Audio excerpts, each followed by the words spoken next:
Before anything is built, it is first drawn. That's where technical art begins. Hello everyone, I'm Aprajita Singh and today we are starting chapter number 1, Technical Art Introduction.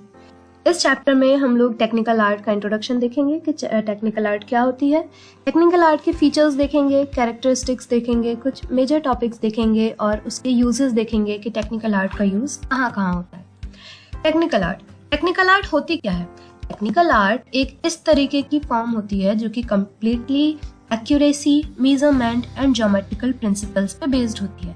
हम अलग अलग instruments का use करके technical art बनाते हैं, एक technical drawing complete करते हैं, कंस्ट्रक्शन करते हैं। हम इसमें फ्री हैंड से कोई भी ड्राइंग या कोई भी डिजाइन नहीं बनाते। तो आप फ्री हैंड से कोई भी कर्व या फ्री हैंड से कोई भी लीफ इस तरीके से आप उसमें नहीं बना सकते। ये टेक्निकल आर्ट का पार्ट नहीं होगी। टेक्निकल आर्ट में आपको एक फिक्स्ड मेजर्ड शेप, कोई भी लाइन है तो वो आपको मेजरमेंट के साथ बनानी होगी, कोई ट्रायंगल है आपको बिल्कुल मेजर्ड बनाना होगा, कोई सर्किल है आपको मेजर्ड बनाना होगा। तो उसमें आप बिल्कुल फिक्स्ड एक मेजर्ड शेप्स, मेजर्ड लाइंस का ही यूज करके एकदम एक्यूरेट वे में कोई भी ड्राइंग बनाते हैं, तभी हम उसको टेक्निकल आर्ट बोल सकते हैं। फ्रीली हैंड से जो भी चीज़ बनी होती है, फ्रीली हैंड से जो भी आप ड्राइंग बना रहे हैं, वो आपका टेक्निकल आर्ट का पार्ट नहीं होती। तो कुछ कोर फीचर्स हैं टेक्निकल आर्ट के।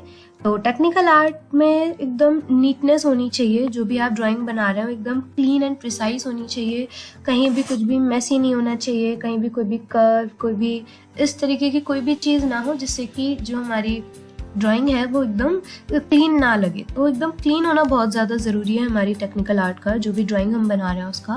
Clean, easy to read lines and shapes.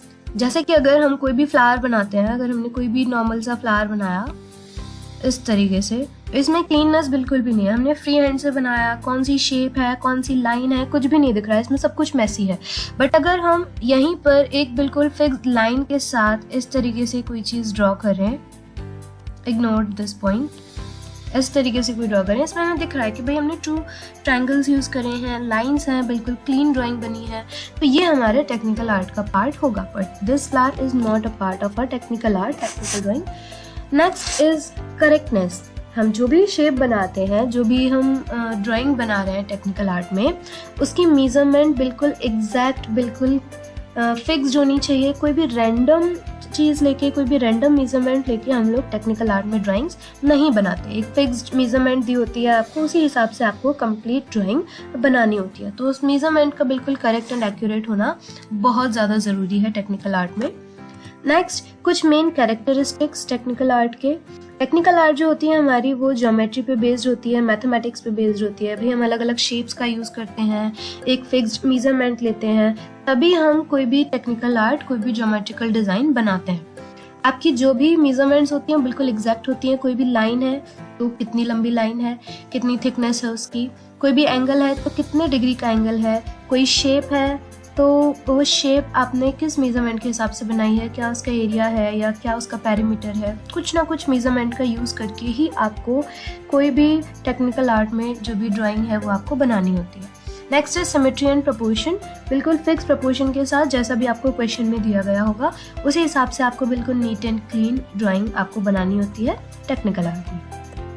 Next is drawing instruments. आप क्या क्या इंस्ट्रूमेंट्स का यूज़ करते हैं? So first of all basic pencil का यूज़ आप करते हैं कोई भी ड्राइंग बनाने के लिए। तो आप स्ट्रेट लाइंस वगैरह के लिए स्केल का यूज़ करते हैं, सर्कल्स वगैरह के लिए कंपास का यूज़ करते हैं, मेज़र करने के लिए डिवाइडर का यूज़ करते हैं, सेट स्क्वायर का यूज़ करते हैं अलग अलग एंगल्स या लाइंस बनाने के लिए।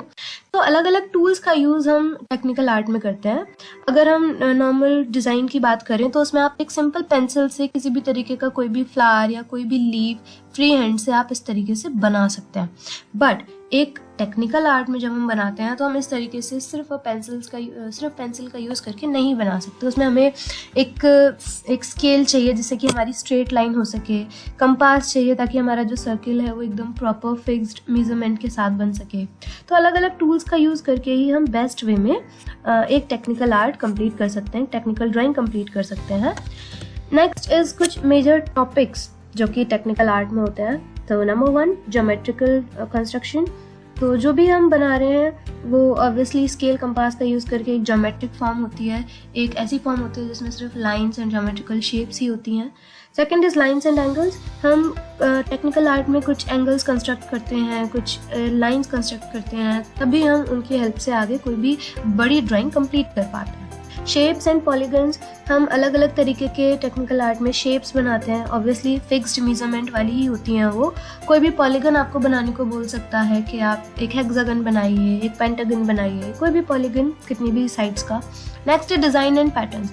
आपको कुछ डिज़ाइन एंड पैटर्न्स बनाने के लिए भी बोला जा सकता है कि एक सर्किल के अंदर एक ज्योमेट्रिकल डिज़ाइन बनाइए, एक ट्रायंगल में ज्योमेट्रिकल डिज़ाइन बनाइए। तो हम एक नॉर्मल सा कोई भी, मान लीजिए स्क्वायर में डिज़ाइन बनाने को बोला है, तो हम पहले एक स्क्वायर कंस्ट्रक्ट करेंगे। You can not just use a scale और ऐसे ही बना दिया आपने, नहीं, ऐसे नहीं होगा। आपको एक प्रॉपर स्क्वायर कंस्ट्रक्ट करना पड़ेगा पहले। उसके बाद में आप कुछ स्ट्रेट लाइंस का यूज़ करके, अलग अलग शेप्स का यूज़ करके, या जैसा भी आपका मन करे, बट जो भी आपको क्वेश्चन में दिया हुआ है उन पॉइंट्स का ध्यान रखते हुए कोई भी डिज़ाइन आप बना सकते हैं, कोई भी पैटर्न, कोई भी ज्योमेट्रिकल डिज़ाइन कंप्लीट कर सकते हैं। तो टेक्निकल आर्ट में ज्योमेट्रिकल कंस्ट्रक्शंस आ सकते हैं, आपके लाइंस एंड एंगल्स बनाने को बोला जा सकता है, कोई भी शेप, कोई भी पॉलीगन बनाने को बोला जा सकता है, और इस तरीके की कोई भी ज्योमेट्रिकल डिज़ाइन भी बनाने को बोला जा सकता है। Next is uses of technical art. Technical art के क्या क्या यूजेस होते हैं? टेक्निकल आर्ट का यूज़ ज्योमेट्रिकल डिज़ाइन बनाने में किया जाता है। कोई भी आप ज्योमेट्रिक डिज़ाइन बनाना चाहते हैं तो आप लाइंस का, एंगल्स का, शेप्स का यूज़ करके कोई भी ड्राइंग अच्छी सी बना सकते हैं। Next, measurement and symmetry. Technical art की हेल्प से किसी भी बड़ी चीज़ की, किसी भी ऑब्जेक्ट की मेजरमेंट को, प्रपोर्शन को, सिमेट्री को समझा जा सकता है। नेक्स्ट है स्टूडेंट डेवलपमेंट। तो क्या होता है टेक्निकल आर्ट में, जब हम बिल्कुल फोकस्ड होकर किसी भी ड्राइंग को बनाते हैं ना, तो उससे हमारा कंसंट्रेशन, एक्यूरेसी इम्प्रूव होती है। हम बिल्कुल नीट एंड क्लीन, डिसिप्लिन के साथ, पेशेंस के साथ किसी भी चीज़ को बनाते हैं, तो it is really helpful for child's development. Next is foundation for engineering. Technical art जो है वो आर्किटेक्चर और इंजीनियरिंग का बिल्कुल बेस है। सबसे पहले इनमें आपको कोई चीज़ पहले पेपर पे ड्रॉ करनी होती है, तब जाके इंजीनियर्स कोई बड़ी चीज़ बनाते हैं, कोई बड़ी बिल्डिंग बनाते हैं, ब्रिजेस बनाते हैं। तो कोई भी चीज़ बनने से पहले सबसे पहले उसे पेपर पे ड्रॉ करा जाता है। तो ऑब्वियसली रैंडम फ्रीली इस तरीके से नहीं कि एक पिलर यहाँ बनाया, एक पिलर यहाँ बनाया और एक ब्रिज बना देंगे, हो गया काम। इतना ईजिली कुछ भी नहीं होता। वो एकदम फिक्स्ड मेजरमेंट के साथ, कुछ प्रपोर्शंस ऐसे लेके वो एक फिक्स बनाएंगे कि हमें इतना बड़ा यहाँ पे पिलर बनाना है, फिर यहाँ पे कितने नट बोल्ट्स कैसे क्या लगेगा, कितनी दूरी पर हमें दूसरा पिलर लगाना है, ब्रिज कैसे बनाना है एग्जैक्टली, बीच में कोई पिलर लगेगा नहीं लगेगा, वो सारी चीज़ों का ध्यान रखते हुए पहले एक पेपर पे सारी चीज़ें ड्रॉ करी जाती हैं with the help of technical art. Only then they move on, तब जाके वो कोई भी बिल्डिंग का काम शुरू करते हैं, कोई भी ब्रिज का काम शुरू करते हैं। सबसे पहले पेपर से शुरुआत होती है। तो जो टेक्निकल आर्ट है उसका बहुत ज़्यादा ज़रूरी यूज़ होता है आर्किटेक्चर एंड इंजीनियरिंग में। नेक्स्ट, कुछ इम्पॉर्टेंट टेकअवेज, कुछ इम्पॉर्टेंट कीज़। तो जो हमारी टेक्निकल आर्ट होती है वो कम्प्लीटली एक्यूरेसी, मेजरमेंट और ज्योमेट्री पे बेस्ड होती है। फ्री हैंड से कोई भी काम टेक्निकल आर्ट में नहीं होता। Next is instrument driven. Technical art में आप सिंपल पेंसिल का यूज़ करके कोई भी बड़ी ड्राइंग, कोई भी ज्योमेट्रिकल ड्राइंग नहीं बना सकते। उसके लिए आपको पेंसिल की ज़रूरत पड़ेगी, स्केल की ज़रूरत पड़ेगी, कंपास की ज़रूरत पड़ेगी।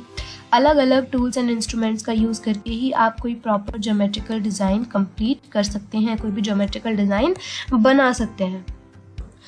लास्ट है आपका फाउंडेशन फॉर द फ्यूचर। तो टेक्निकल आर्ट है आपकी, उससे हमारा डिसिप्लिन, कंसंट्रेशन इंप्रूव होता है। टेक्निकल स्किल्स जो कि बहुत ज़्यादा ज़रूरी हैं आर्किटेक्चर और इंजीनियरिंग के लिए, वो हमारी आती हैं टेक्निकल आर्ट की हेल्प से। So overall technical art is really important for architecture, engineering, for भी तरीके की डिज़ाइन, ज्योमेट्रिकल डिज़ाइन आप अपने रूम को डेकोरेट करने के लिए भी बना सकते हैं। तो ब्यूटी के साथ साथ आपका बहुत ज़्यादा इंपॉर्टेंट रोल इसका आर्किटेक्चर, इंजीनियरिंग में भी होता है। That's all for chapter 1 Technical Art Introduction. If you found this chapter helpful, subscribe to the channel so that you don't miss the next chapter. This is Aprajita Singh signing off. Take care and I'll see you in the next chapter.